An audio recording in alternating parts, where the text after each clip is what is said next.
حسبي ربي جل الله ما في قلبي غير الله نور محمد صلی اللہ. ماہ ذوالحج کے آخر میں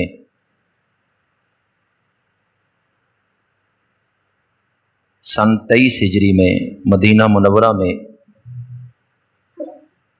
فجر کی نماز میں مصلی رسول پر صحابی رسول خلیفہ دوم سسر پیغمبر داماد علی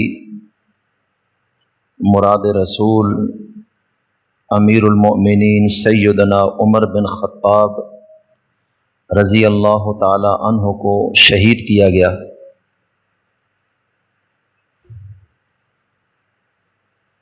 اور اس طرح آپ مقام شہادت پر فائز ہوئے،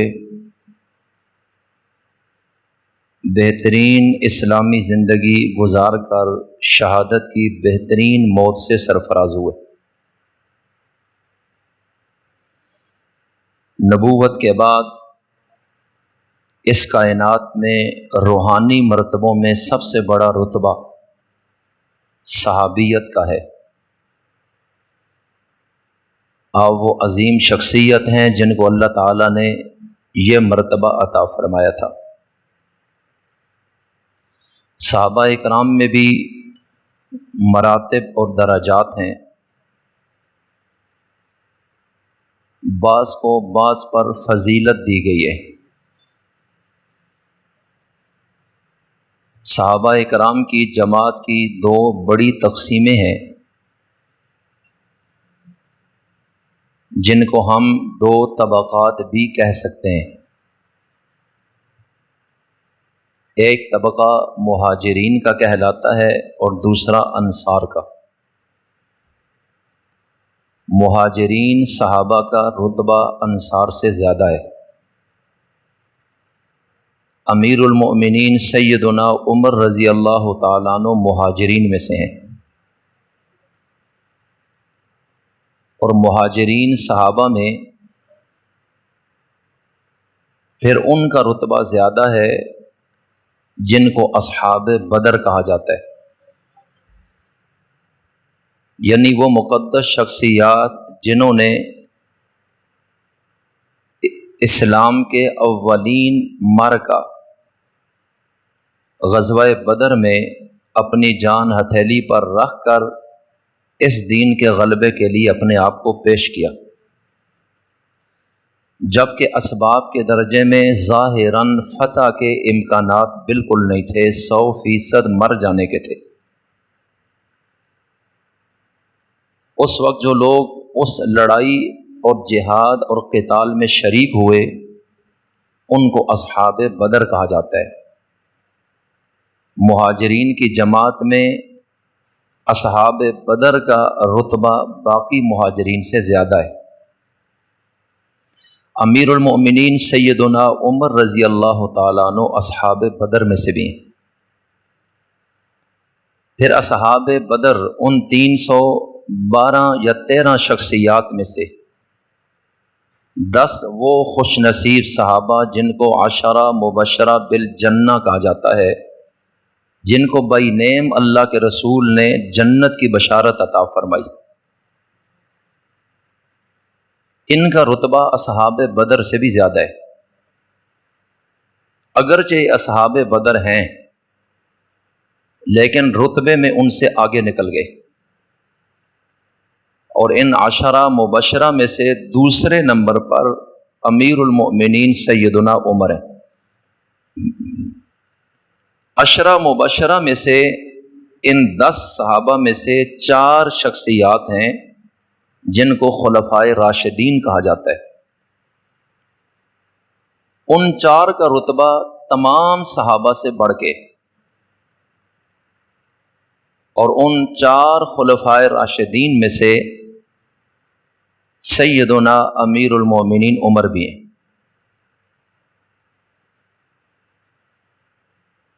اور وہ 4 عظیم شخصیات کون ہیں؟ بالترتیب جناب ابو بکر صدیق، جناب عمر، جناب عثمان، جناب حیدر کرار علی المرتضیٰ رضی اللہ عنہ۔ اور اب ان چار میں سے پہلے دو عظیم اشخاص شیخین کہلاتے ہیں، اور ان دونوں کو یہ اعزاز حاصل ہے کہ وہ اللہ کے رسول کے سسر ہیں۔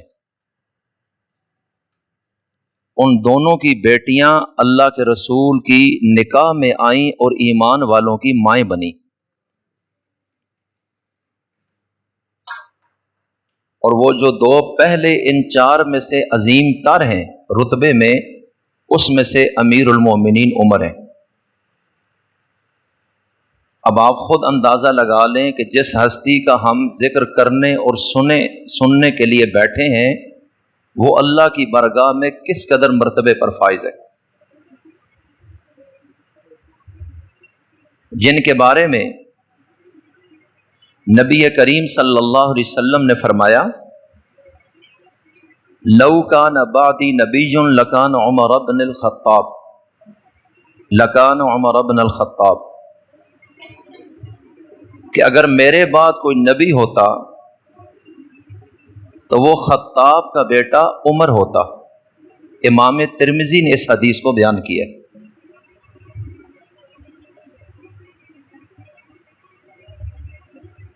اور اب آپ اندازہ لگائیں کہ اللہ کے رسول رسولوں میں اور نبیوں میں آخری ہیں، لیکن اگر آپ کے بعد سلسلہ نبوت چلتا تو اس مسند پر بھی حضرت عمر تشریف فرما ہوتے،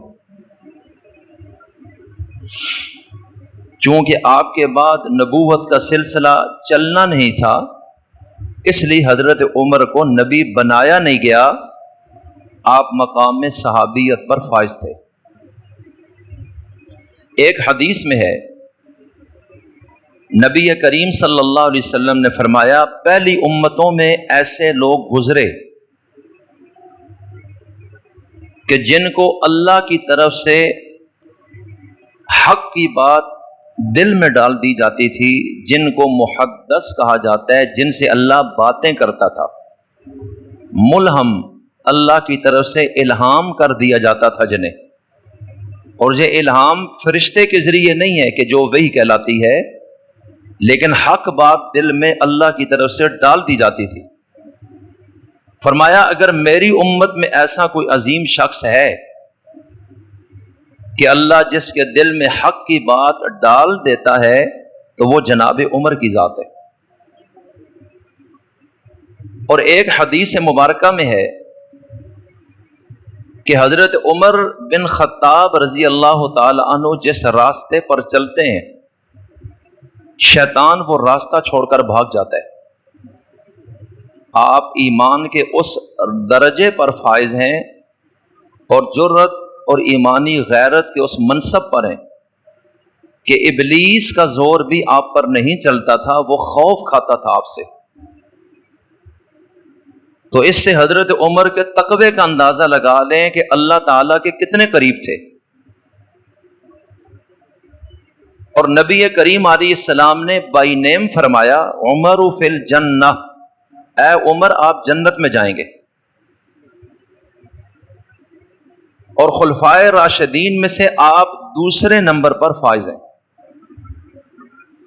اور یہ اللہ کی طرف سے ہے کہ یہ ترتیب جو خلفائے راشدین کی خلافت کی ہے، اور یہ اللہ کی طرف سے ہے کہ یہ ترتیب جو خلفائے راشدین کی خلافت کی ہے، یہ من جانب اللہ ہوئی ہے، اگرچہ ظاہراً فیصلہ شورا کر رہی ہے اور صحابہ کر رہے ہیں،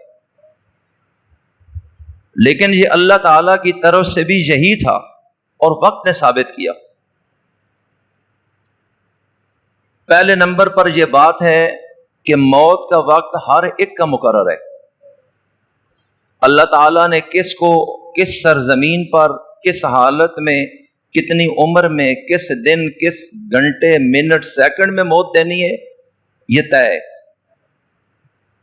اب اس کی عمر ازل سے طے ہے کہ اتنی عمر اس نے دنیا میں گزارنی ہے، اور یہ چیز اللہ کے اختیار میں، اس میں بندے کا کوئی دخل نہیں۔ بندہ جتنی مرضی پلاننگ کرے اور منصوبہ کر لے قائم، بنا لے منصوبہ، میٹنگ کر لے، طے کر لے، پارلیمنٹ میں قانون پاس کر لے کہ فلاں شخص کو اتنی عمر ہم دینا چاہتے ہیں، تو یہ ان کے الفاظ تو ہوں گے لیکن اس میں کسی کا اختیار کوئی نہیں۔ زندگی اور موت کی گرہ اللہ نے اپنے ہاتھ میں رکھی ہے۔ پارہ نمبر 21 میں سورہ لقمان کی آخری آیت میں اللہ تعالیٰ نے 5 چیزیں بیان فرمائیں جن کے بارے میں فرمایا کہ ان کا علم صرف اللہ کے پاس ہے، اللہ کے غیر کے پاس نہیں۔ جن میں سے ایک یہ ہے کہ کب مرنا ہے، کس نے اور کہاں مرنا ہے، بِأَيِّ أَرْضٍ تَمُوتُ، کس سرزمین پر کس کو موت آنی ہے، یہ اللہ کے علاوہ کسی کو نہیں پتا، اور مرنا اس نے کب ہے یہ بھی اللہ کے سوا کسی کو پتا نہیں۔ تو میں عرض کرنا چاہتا ہوں کہ حضرت ابو بکر صدیق رضی اللہ تعالیٰ عنہ کو صحابہ کرام نے اتفاق رائے سے خلیفۃ الرسول کی حیثیت سے چنا اور نبی کے جانشین بن کر سامنے آئے اور اس امت کے پہلے امیر مقرر ہوئے، اور سیدنا عمر دوسرے نمبر پہ چنے گئے، امیر المومنین سیدنا عثمان تیسرے نمبر پہ، اور جناب علی المرتضیٰ چوتھے نمبر پہ چنے گئے۔ ظاہراً فیصلہ تو لوگ کر رہے ہیں، اور اللہ نے بھی اس کی تائید کی ہے کہ یہ فیصلہ صحیح ہے۔ اس کی دلیل کہ اللہ کے علم میں تھا کہ جناب ابو بکر صدیق صحابی رسول رضی اللہ عنہ نے 13 ہجری میں اس دنیا سے نکل آنا ہے، اور ان کی موت ان چاروں میں سے سب سے پہلے ہے، لہٰذا ان کو پہلے موقع دیا جائے۔ اور اس کے بعد ان چاروں میں سے دوسرے نمبر پر جس شخصیت نے مرنا ہے، سن 24 ہجری یکم محرم یا ذی الحج کے اینڈ پہ 23 ہجری میں، وہ جناب عمر ہیں، لہٰذا دوسرے نمبر پہ مسلمان ان کا چناؤ کر لیں، اور یہ اللہ نے ان کے دلوں میں باتیں ڈالی۔ تو جس شخصیت کی موت دوسرے نمبر پہ تھی وہ دوسرا خلیفہ چنا گیا، اور امیر المومنین سیدنا عثمان غنی سن 35 ہجری میں اس دنیا سے جانے والے تھے، ان کو تیسرے نمبر پہ چنا گیا۔ چوتھے نمبر پر 40 ہجری میں 21 رمضان کو شیر خدا حیدر کرار حضرت سیدنا علی بن ابی طالب رضی اللہ تعالیٰ عنہ نے اس دنیا کے پلیٹ فارم سے رخصت ہونا تھا، تو اللہ نے ان کو نمبر بھی چوتھا دیا، کیونکہ موت میں بھی ان کا نمبر چوتھا تھا۔ تو جس ترتیب سے خلیفے بنائے گئے اسی ترتیب سے دنیا کے پلیٹ فارم سے آزاد ہوئے۔ تو معلوم ہوتا ہے کہ اللہ کے ہاں بھی یہی ترتیب تھی۔ دوسری بات، نبی کریم علیہ السلام نے فرمایا خیر القرون قرنی، زمانوں میں سب سے بہترین زمانہ میرا زمانہ ہے۔ کس کا زمانہ ہے؟ نبی کریم علیہ السلام کا۔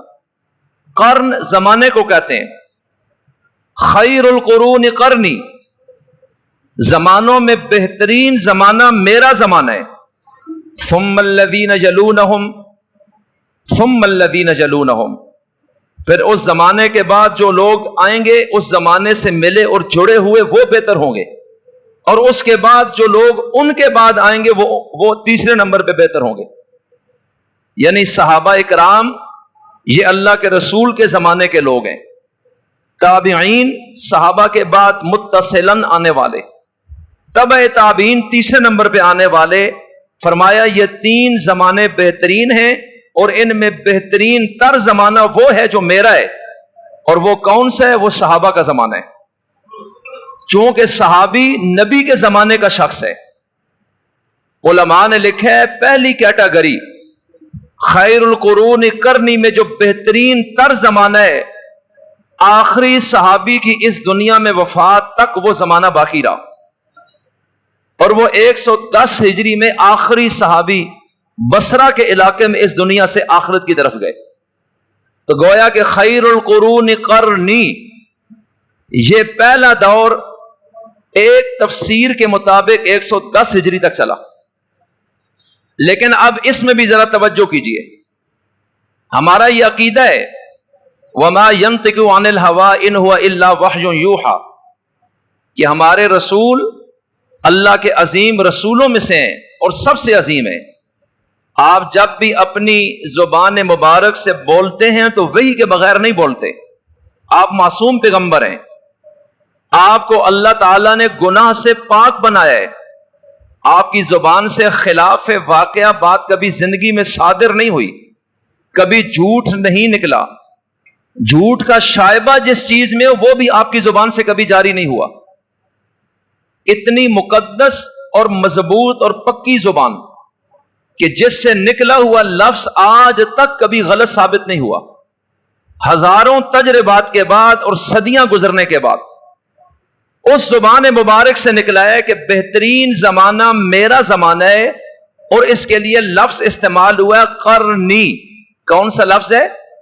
قاف را نون یا، 4 لفظ ہیں، میرا زمانہ۔ علماء نے لکھا ہے کہ اس لفظ کی گہرائی میں جب ہم گئے تو ہمیں خلفائے راشدین کی خلافت کی ترتیب واضح ہو گئی کہ اللہ کے رسول کس طرح اشارہ دے رہے ہیں کہ پہلے کون سا خلیفہ ہے، پھر کون سا، پھر کون سا، پھر کون سا، لفظ قرنی کے اندر موجود ہے۔ کیسے؟ پہلے خلیفہ بنے ابو بکر صدیق، آپ بھی میرے ساتھ بولیں، کون سے بنے؟ مسلمانوں کا یہی عقیدہ ہے، اور خلیفہ برحق تھے۔ دوسرے بنے ہیں جناب عمر، کون سے تھے؟ تیسرے جناب عثمان، چوتھے جناب علی المرتضی۔ اب دیکھتے جائیں، ابو بکر صدیق، صدیق کے آخر میں قاف ہے، عمر کے آخر میں را ہے، نون کے، عثمان کے آخر میں نون ہے، اور علی کے آخر میں کیا ہے؟ اونچا بولو۔ اب صدیق کے آخر سے قاف اٹھایا، قرنی کے شروع میں لگا دیا، عمر کے آخر سے را اٹھائی، قرنی کا دوسرا لفظ بنا دیا، عثمان کے آخر سے نون اٹھایا اور قرنی کا تیسرا لفظ چن دیا، اور علی کے آخر سے یا اٹھایا اور قرنی کا چوتھا حرف بنا۔ اور جب اس کو دیکھا گیا تو قاف پہلا حرف ہے، تو یہ ابو بکر صدیق ہے، خلیفہ بھی پہلا بنا۔ عمر میں را قرنی کا دوسرا حرف ہے تو عمر دوسرے خلیفہ بنے۔ عثمان میں نون ہے آخر میں، اور یہ قرنی میں تیسرے نمبر پہ حرف آیا تو عثمان تیسرے خلیفہ بنے۔ اور علی کے آخر میں یا ہے اور یہ قرنی کے آخر میں چوتھا حرف آیا تو حضرت علی کون سے نمبر کے خلیفہ بنے؟ تو ترتیب رسولی بھی یہی ہے، ترتیب خدائی بھی یہ ہے کہ یہ وہ عظیم شخصیت ہیں کہ جن کی سب سے زیادہ رائے کے مطابق اللہ نے قرآن کریم کی آیات اتاری ہیں، اور یہ میرا تخیل نہیں ہے بلکہ احادیث میں یہ تفصیل موجود ہے۔ جناب عبداللہ ابن عمر صحابی رسول ہیں، اور وہ حضرت امیر المؤمنین سیدنا عمر رضی اللہ تعالی عنہ کے لخت جگر ہیں، اور جب اللہ کے رسول کا انتقال ہوا اس وقت 20 سے 22 سال کی عمر کے درمیان کا ان کا زمانہ چل رہا ہے۔ بڑے ذہین، فطین، فقی اور محدث قسم کے صحابی ہیں، اور نبی کریم علیہ السلام کا زمانہ پایا اور اس کو محفوظ کیا، اور آپ سے بہت ساری احادیث بھی انہوں نے روایت کی، اور حضور کی زندگی میں جہادوں میں شریک رہے، خلفائے راشدین کے ادوار میں مجاہدین کی صف اول میں پیش رہے، اور اسلام کے دلیر ترین لوگوں میں سے حضرت جناب عبداللہ ابن عمر ہیں، اور احادیث کے راوی ہیں، نبی کریم علیہ السلام کے صحبت یافتہ ہیں، اور صحابہ کی فہرست میں سے ایک عظیم شخصیت ہیں۔ حضرت عبداللہ ابن عمر رضی اللہ تعالی عنہ کہتے ہیں کہ یہ امام ترمذی نے حدیث نقل کی ہے، ان اللہ جعل الحق علی لسان عمر و قلبی، کہ اللہ تعالیٰ نے حضرت عمر کی زبان اور دل پر حق کو جاری کر دیا ہے۔ یہ اللہ کے رسول علیہ السلام نے بھی فرمایا، جیسا کہ ابھی میں نے آپ کے سامنے پیش کیا۔ تو حضرت عبداللہ ابن عمر کہتے ہیں کہ میرے والد امیر المؤمنین عمر کی زبان پر اللہ نے حق جاری کی ہے اور ان کے دل پر بھی سچی بات کو اللہ ڈال دیتا ہے۔ اور آگے کیا فرمایا؟ ما نزل بالناس قط فقالوا فیہ وقال عمر فیہ، کہ جب بھی لوگوں میں کوئی معاملہ زیر بحث آتا ہے تو لوگ اس میں اپنی رائے دیتے ہیں۔ وقال فیہ عمر، اور میرے والد عمر بھی اس مسئلے میں ایک رائے دیتے ہیں۔ اور دیکھا یہ گیا ہے الا نزل، کہ جب انہوں نے رائے دی سب نے اور میرے والد جناب عمر نے بھی رائے دی، تو پھر جب قرآن کریم اترا تو وہ میرے والا نحو ما قال عمر، تو وہ حضرت عمر کی جو رائے ہوتی تھی اسی کی موافقت میں اللہ کا قرآن بھی نازل ہو جاتا تھا۔ اس کی کئی مثالیں میں آپ کے سامنے رکھتا ہوں۔ مثلا میدان بدر میں اللہ نے مسلمانوں کو فتح عظیم عطا فرمائی، اور یہ واقعہ 17 رمضان سن 2 ہجری میں پیش آیا، جس میں 1000 کافر تھے اور 313 مسلمان۔ اللہ تعالیٰ نے مسلمانوں کو باوجود قلت کے اس میدان میں فاتح بنایا، اور یہ دنیا کی تاریخ کی ایک عجیب جنگ ہے جس کا نتیجہ 100% عقل کے خلاف آیا ہے، ایمان کی بنیاد پر۔ توجہ رکھیے گا، تو اس میں جب رزلٹ آیا تو نتیجہ کیا نکلا کہ 70 کافر جو بڑے بڑے سردار تھے وہ قتل ہو گئے، اور 70 گرفتار ہوئے جن کو مسلمانوں نے رسیوں سے باندھا اور اپنی گرفت میں لے لیا، اور باقی جو لوگ تھے وہ میدان چھوڑ کر بھاگے۔ اللہ نے مسلمانوں کو مال غنیمت بھی عطا فرمایا، اور یہ سن 2 ہجری 17 رمضان کا واقعہ ہے۔ میدان بدر مدینہ منورہ سے تقریباً 80 میل کے فاصلے پہ ہے، آج بھی اپنی اصلی شکل میں موجود ہے۔ تو جس وقت یہ 70 قیدی آئے، اب یہ پہلی مرتبہ ایسے ہوا ہے کہ دشمن کے کئی لوگ قید میں آ گئے۔ یہ ایک مسئلہ تھا کہ ان قیدیوں کے ساتھ کیا کیا جائے۔ نبی کریم علیہ السلام نے صحابہ کرام کو بٹھایا اور ان سے مشورہ لیا کہ ان قیدیوں کے ساتھ کیا سلوک کیا جائے۔ حضرت ابو بکر صدیق رضی اللہ تعالی عنہ نے کہا، اے اللہ کے رسول، میری یہ رائے ہے کہ آپ ان سے فدیہ لے کر ان کو آزاد کر دیں۔ ایک تو مالی طور پر مسلمان اس وقت کمزور ہیں، تو فدیہ ملنے سے کچھ معیشت مستحکم ہو جائے گی، کیونکہ ان سے تو سب کچھ مکہ والوں نے چھینا ہے اور یہ بیچارے ابھی تک سٹیبل نہیں ہو سکے۔ تو اگر فدیہ ملے گا تو یہ بہتر لگ رہا ہے کہ یہ بھی کم از کم اپنی کمر سیدھی کر لیں گے۔ دوسری بات، کم از کم اس فدیے کے نتیجے میں کچھ ان کو شرم آئے گی، اور آئندہ ہو سکتا ہے اس احسان کی وجہ سے وہ ہمارے مقابلے میں اسلحہ اٹھا کے نہ آئے۔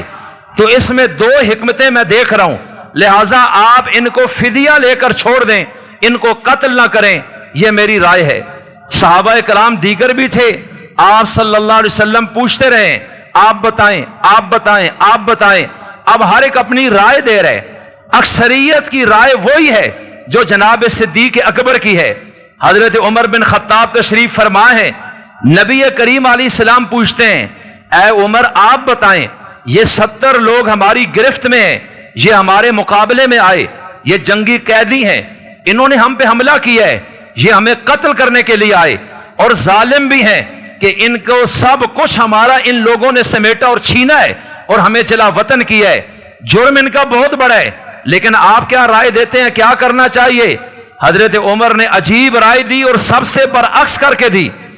عرض کیا، اللہ کے رسول اس طرح کریں، یہ جتنے بھی ہیں یہ ہم میں سے کسی نہ کسی کے رشتہ دار ہیں، کچھ لوگ مسلمان ہوئے باقی غیر مسلم ہیں، تو مسلمان ادھر ہیں اور یہ اپنے دین کو بچانے کے لیے یا ہمارے دین کو مٹانے کے لیے نکلیں، تو آج ہمارے ہتھ چڑھیں تو یہ رحم کے قابل نہیں، کیونکہ یہ کافروں کے سرپرست ہیں اور ان کے وڈیرے ہیں، اور انہوں نے بہت بڑے جرم کا ارتکاب کیا ہے۔ یا رسول اللہ، ہمیں مالی لالچ میں نہیں پڑنا چاہیے، عزت ذلت اللہ کے ہاتھ میں ہے۔ آج ہمیں غیرت کا مظاہرہ کرتے ہوئے ان کی گردنیں اڑانی چاہیے، سب کا سر قلم کر دینا چاہیے، تاکہ آئندہ کسی کافر کو جرأت نہ ہو سکے مسلمانوں پر اس طرح حملہ کرنے کی، لہذا رعایت نہ کی جائے۔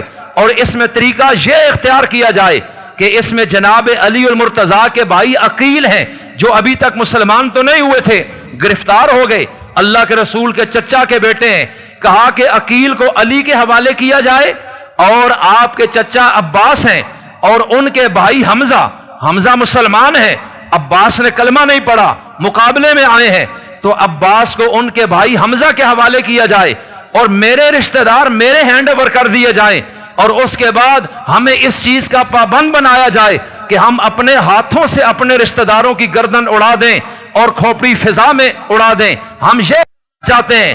اللہ کے رسول تو رحمت للعالمین تھے، آپ نے دیکھا کہ عمر کا فیصلہ تو بڑے جذبات سے بھرپور ہے اور صدیق کا فیصلہ نرم ہے، اور آپ کی رحمت کا تقاضا بھی نرمی کا تھا، اور آپ رائے تو لیتے ہیں اللہ کے حکم سے، وشاورہم فی الامر، کہ اہم معاملات میں صحابہ سے مشورہ کیا کریں، اللہ کا حکم پورا کیا، لیکن آپ یہ بہتر سمجھتے ہیں کہ جب امیر رائے لے لیتا ہے تو مشورہ اپنی مرضی سے کرتا ہے، اور جب فیصلہ اپنی مرضی سے کرتا ہے، اور جب فیصلہ ہو جائے تو پھر سب کے لیے لازم ہے کہ امیر کی اطاعت کریں۔